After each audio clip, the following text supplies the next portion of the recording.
After taking the road less traveled by, Frost's journeying speaker has finally stopped by woods on a snowy evening. Quite comparable to the road not taken, this poem elegantly narrates ideas about choice and free will. In this poem, we will look at two broad themes. Nested within a conflict between nature and civilization is a vacillation between what one desires to do and what one is expected to do. This poem explores the struggle of a speaker who wishes to stop by woods, but whose personal obligations dictate that he moves on and continues his journey instead. Let's get in between the lines. You will not see me stopping here to watch his woods fill up with snow. Stopping by Woods on a Snowy Evening by Robert Frost. Whose woods these are, I think I know. His house is in the village though. He will not see me stopping here to watch his woods fill up with snow. My little horse must think it queer to stop without a farmhouse near, between the woods and frozen lake, the darkest evening of the year. He gives his harness bells a shake to ask if there is some mistake. The only other sounds the sweep of easy wind and downy flake.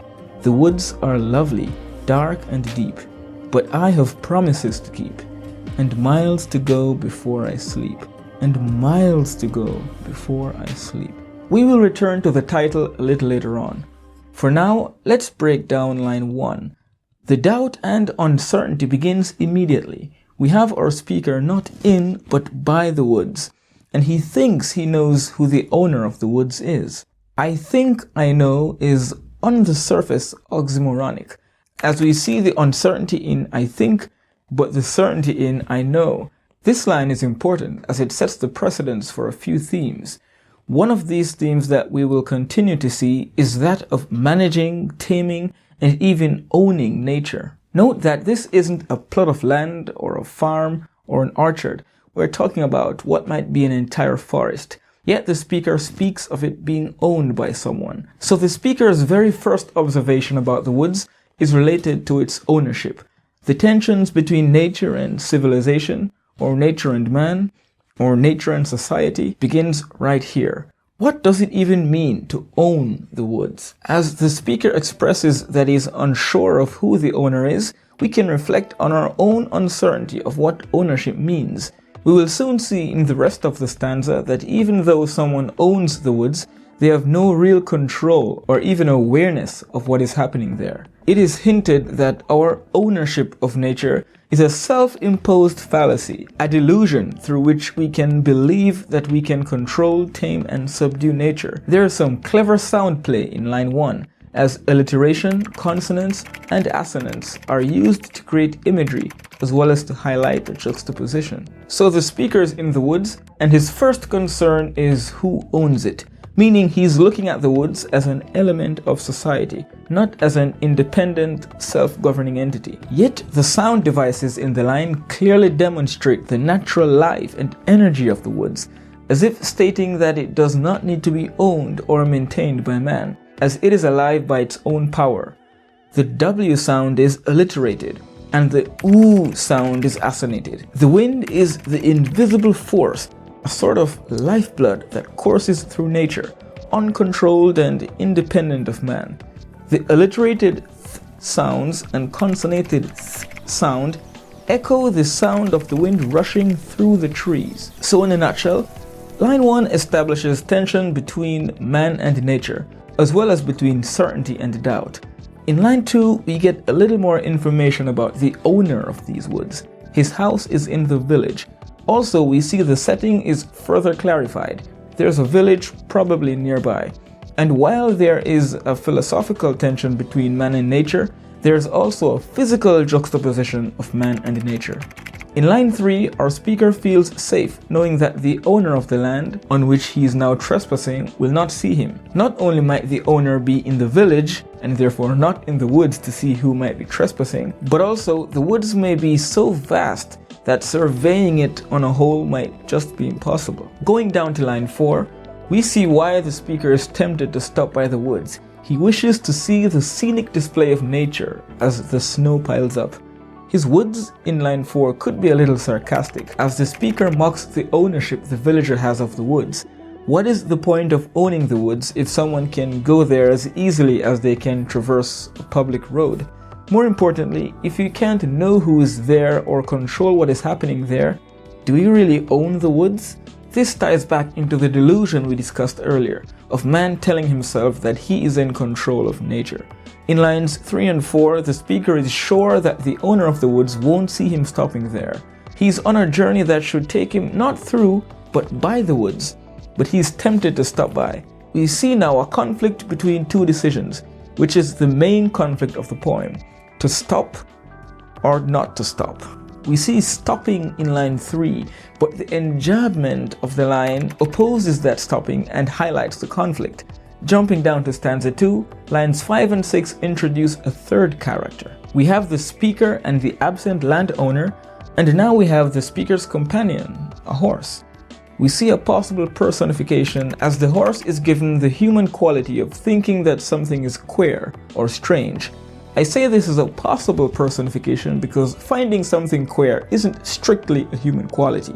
Animals too can think that a particular thing is strange. In particular, horses are known to be quite perceptive. The horse finds it strange that the traveler has stopped without a farmhouse near. This means they are far from civilization, and stopping in such a place must not have been a usual thing for the traveler. The horse must have been used to its master stopping at houses, farms, markets, and so on, but not by the woods. In line 7, we see that the speaker has stopped between woods and a frozen lake. Not only is he mentally between two places, stopping or continuing, but he is also physically between two places. This further highlights the weight of the decision he must make. This is poetry. So stopping by the woods versus continuing the journey must mean something deeper than just that. It would be an obvious idea that stopping in the woods could mean escaping from civilization or society.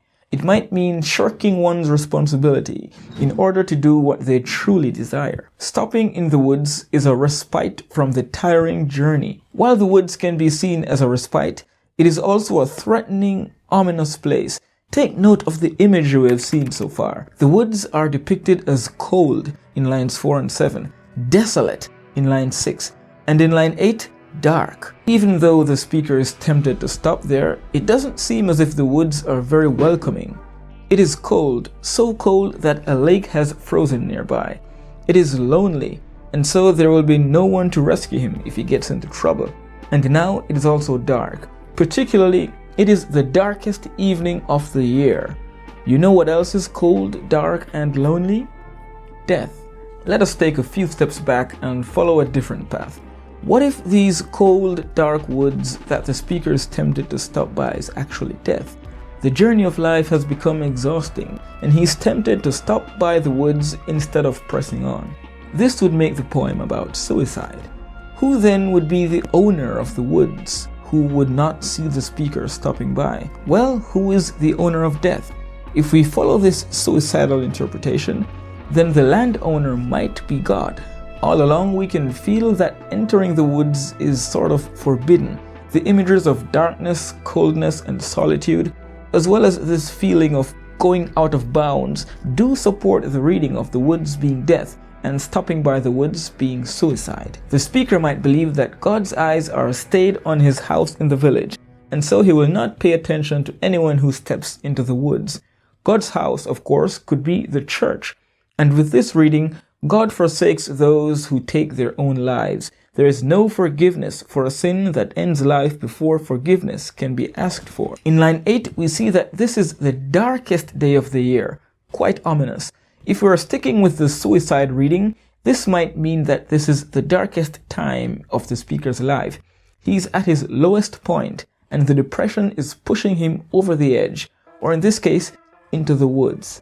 Taking a more literal approach, this darkest evening might be the winter solstice, the day which has the longest night of the year. This adds yet another layer of limbo, as now the speaker is positioned not only between two places and two thoughts, but also between two seasons. He's between spaces, thoughts, and times. This day, which is December 21st or 22nd, marks the beginning of winter, and perhaps for the speaker, the beginning of death. In lines 9 and 10, we have another bout of personification. The horse shakes its bells, and the speaker takes this as an expression of concern and confusion. The horse is wondering why its master has stopped in such a place as this.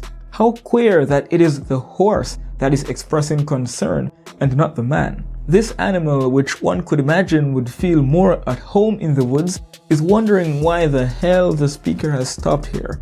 The horse is perhaps nervous.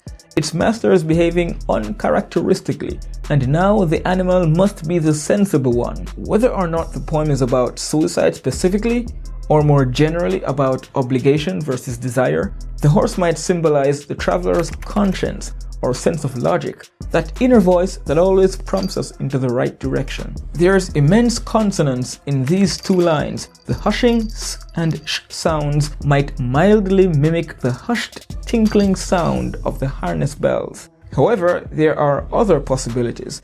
The denseness of these sounds could mean that the winds of the woods that we heard in line 1 have intensified, signaling some kind of climax.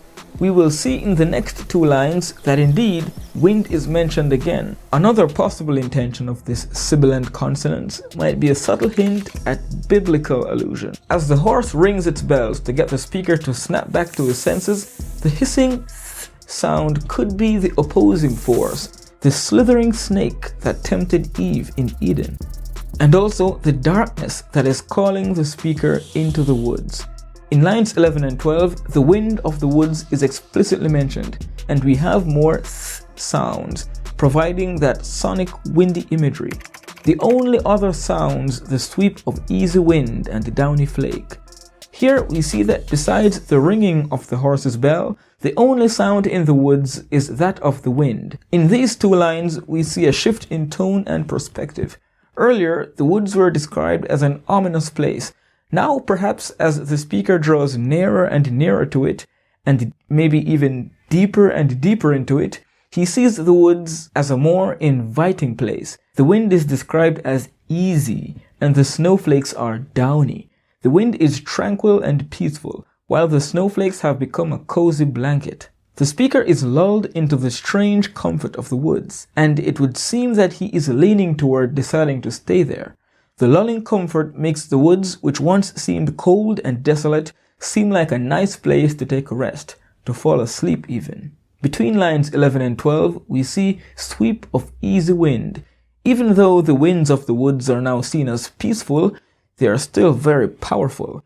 They are a force that can sweep through the forest easily. Sweeping through something conjures the image of a force that can effortlessly level everything around it. These winds that have been blowing from line 1 are now described as an incredibly powerful force of nature, even as the four winds of heavens spoken of in Revelation refer to the cataclysmic forces of destruction. These winds of the woods might be the hands of death, in whose embrace the speaker contemplates resigning into. Let's enter the last stanza. First, the woods were painted as scary. Then they seemed comfortable enough to rest in. Here in line 13, the speaker has become enthralled by the woods, saying they are lovely, dark and deep. It feels a little oxymoronic that lovely is used alongside dark and deep to describe the woods, but this depiction is actually quite fitting. If the speaker is trying to escape the noise and cares of life, the city lights and bustling streets, then somewhere dark and deep would naturally be an ideal hiding place. We see a bit of alliteration in dark and deep, with the d sound adding emphasis to the darkness and depth of the woods, and tying together these two adjectives, as if there is a relationship between them that we should recognize. Perhaps the woods are dark because of how deep they are, so deep and endless that sunlight cannot penetrate them. By the way, dark indicates that time has elapsed since the beginning of the poem. In the beginning it was evening, but now it is night. Let's stay for a moment longer on these three words, lovely, dark, and deep. There are two shades of meaning that we can take from this description of the woods, and this is because there's a slight ambiguity due to the lack of an Oxford comma between dark and. As we have read it so far, the woods have three distinct qualities. They are lovely, they are dark, and they are deep. Another reading could be that the woods have one quality. They are lovely. Then the definition or description of lovely is offered in dark and deep. In this reading, while lovely modifies the woods, dark and deep modify lovely. This reading is particularly interesting, as it tells us that the speaker loves the woods because they are dark and deep. Dark and deep is his idea of what lovely is. In line 14, the speaker finally heeds the bells of the horse. He takes a reality check and seems to shake off his desire to rest in the woods. He reminds himself of why he cannot stay. He has promises to keep. Perhaps a family awaits him at home. Perhaps people are depending on him. There is work he needs to finish. In these two final lines, we see a poignant repetition. And miles to go before I sleep. And miles to go before I sleep. This repetition could serve one or more of several purposes. For one, it could suggest that the speaker is trying to convince himself that he must press on. He is psyching himself up to continue. The repetition becomes a refrain, a mantra, a sort of self-affirmation and orientation that is meant to give him the strength to push on. It could also suggest that the speaker finds the journey ahead to be too arduous, and this repetition is a languid complaint, a long sigh. I have miles to go before I sleep. Miles to go before I sleep. I can imagine that in the last line, the word miles is stressed, emphasizing just how long the journey ahead is. I have miles, not meters, but miles to go before I sleep. As the miles are spread across two lines, the words on the page become a spatial representation of the journey ahead. Finally, it might mean that the speaker has become sleepy, and this repetition signals that he's drifting into sleep. Even as he reflects on the miles he has to travel, he's already trapped in the woods, and the sleep is overtaking him. In the end, there is no certainty as to whether the speaker eventually makes it out of the woods or decides to stay. We see the vacillation, the indecision, the uncertainty, and we see him shift from one perspective to the next, but we are left uncertain as to what decision he eventually makes. As this is a reflective poem, we need not be too disappointed in the lack of a conclusion. The point of the poem is being in this state of in-between, between two places, two thoughts, two times. The speaker is a young man who is at a crossroads, at the brink of quitting school and yielding to depression, as it seems there is no future ahead. But he knows within himself that he has miles to go. There are still things for him to do. The speaker is a middle-aged woman whose children have all grown up and left the nest. She is recently retired, and now she feels tired and empty. But even so, she can vividly recollect all those unchaste dreams she had cast aside. She has miles to go. The speaker is an old man who thinks the world has moved on without him. He is left behind, a relic, a living memory that no one bears. He has led a full life, but he feels he's at the end of it, with no family or career left for him, no familiarity in this world that grows darker and colder. Even still, he cannot fight the urge to live on, and to see what lies beyond the horizon of each day. And most importantly, the speaker is you. The speaker is me. As we journey through this life individually, there come times when we must stop to take stock, to recalibrate, to reflect. And this is what this poem is about. Specifically, we reflect on where we have been and where we want to go, what we have done and what we want to do. Life is hard and living is tiresome, and we need not feel guilty when we feel tempted to stop by the woods. At times, it all feels too much. Our legs are sore, the road ahead seems infinite and daunting, and pressing on seems pointless and impossible. But we have promises to keep, don't we? We might wonder what promises the speaker speaks of, but such a wonder is besides the point. The point is, what are your promises? What responsibilities and dreams do you cling to so tightly that you must not give up? Are these promises to yourself, to your family, to society, to God? Either way, we have miles to go before we sleep.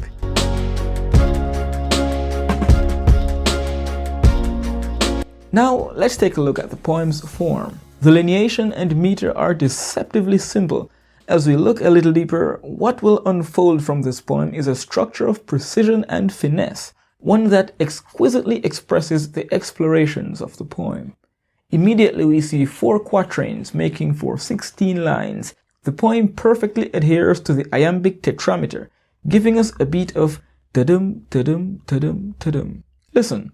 Whose woods these are, I think I know. His house is in the village, though. He will not see me stopping here to watch his woods fill up with snow. My little horse must think it queer to stop without a farmhouse near. Between the woods and frozen lake, the darkest evening of the year, he gives his harness bells a shake to ask if there is some mistake. The only other sounds the sweep of easy wind and downy flake. The woods are lovely, dark and deep, but I have promises to keep, and miles to go before I sleep, and miles to go before I sleep.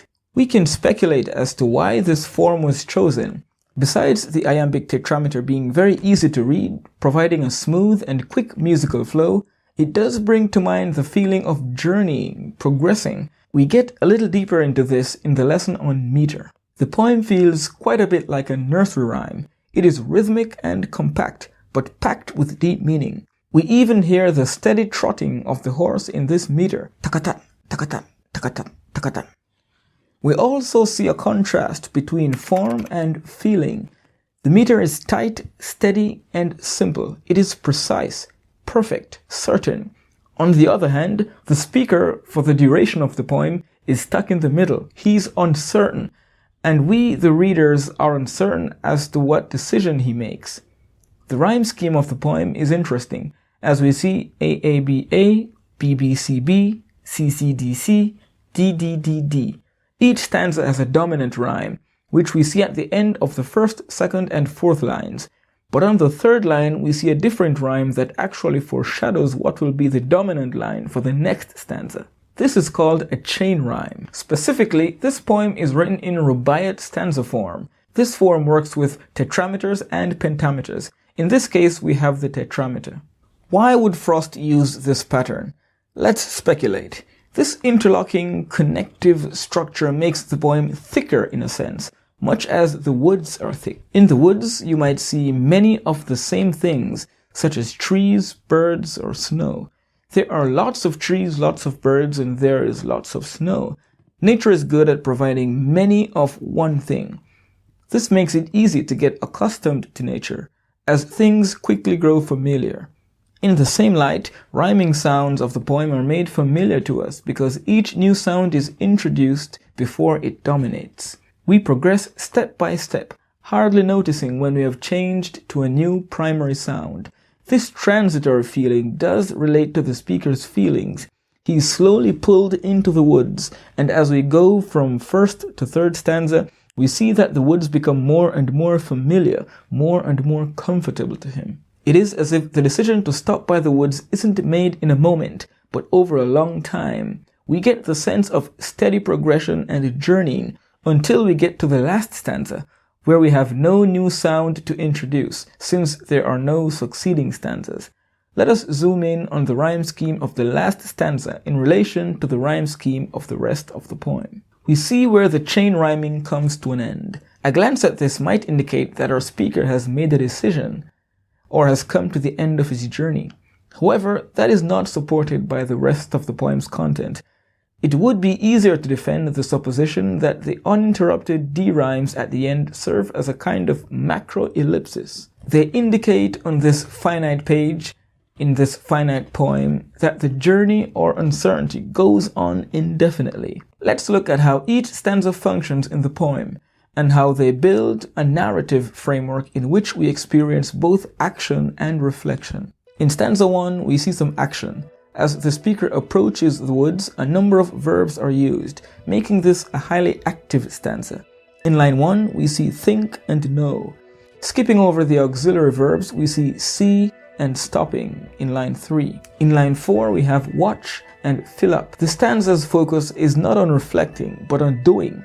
In the middle stanzas, there are a couple of verbs, but the focus is shifted from action to reflection. We see the horse picking the traveler's conscience, or at least questioning the strange action of stopping by the woods. Not only that, but there's a focus on sensory details, as the scene is painted with vivid imagery. The speaker is not doing much, but is now focused on reflecting on where he is. Attention is called to the physical surroundings. There is no farmhouse near. He is between the woods and a frozen lake. The evening is dark. We not only see, but we feel the environment as well.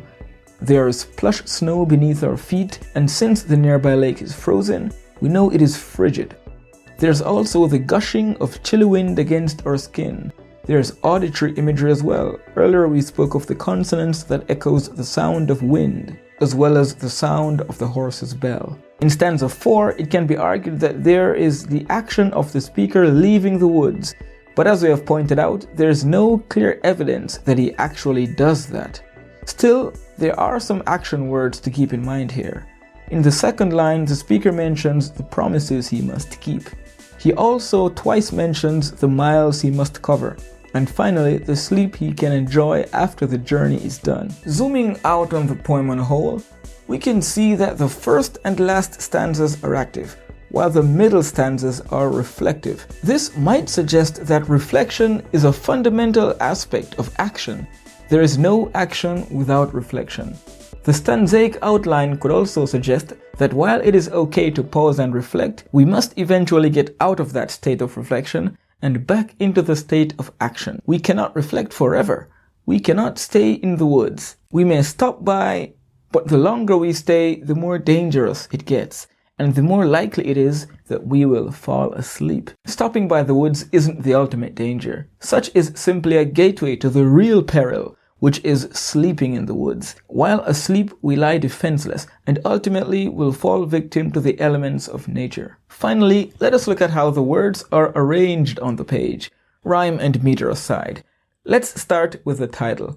There's hardly a simpler and more straightforward title than this, making the poem immediately accessible. Furthermore, the poem lends itself to a quick, smooth reading due to its simple vocabulary.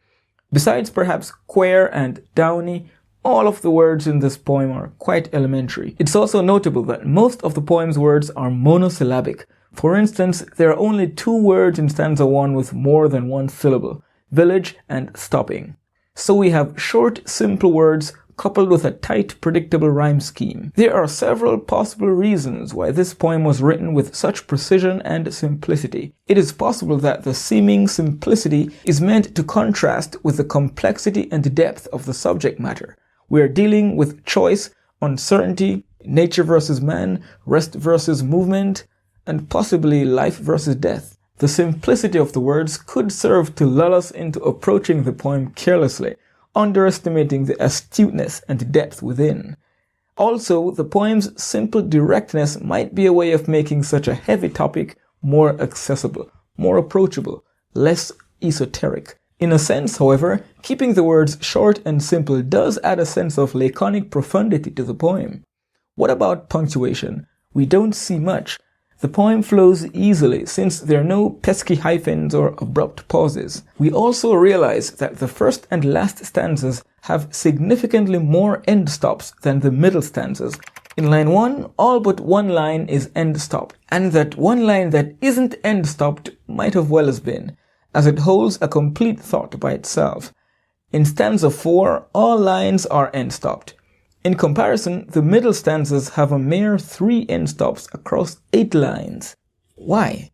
Your guess might be as good as mine, but I think one likely reason is to create a sense of balance. The first and last stanzas are active stanzas, if you remember, that are naturally fast-paced with all those verbs. The end stops are used to slow the action, as if to caution the speaker and reader to counterbalance action with reflection. The middle stanzas are reflective, not active, and so they naturally feel slower. The enjambment at lines 5, 6, 7, 9, and 11 might be a way to develop some pace and prevent a sense of stagnation or inactivity. This might serve to warn the speaker and reader not to contemplate and reflect for too long, not to stop in the woods and get too comfortable, lest we fall asleep. Well, I think we've done an acceptable job of analyzing this poem. Take a rest, but don't fall asleep. See you next time, and thanks for watching. Whose woods these are, I think I know.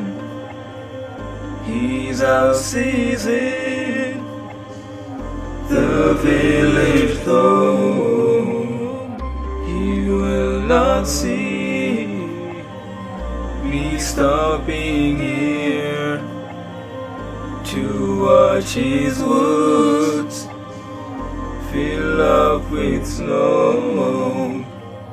My little horse must think it queer to stop without a farmhouse near.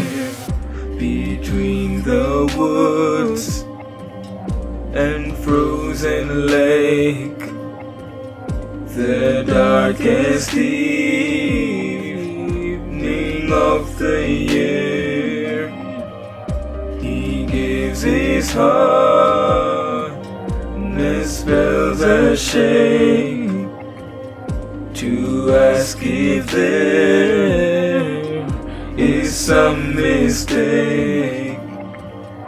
The only other sounds the sweet of easy wind and downy flake. The woods are lovely, dark and deep, but I have promises just to keep, and miles to go before I sleep,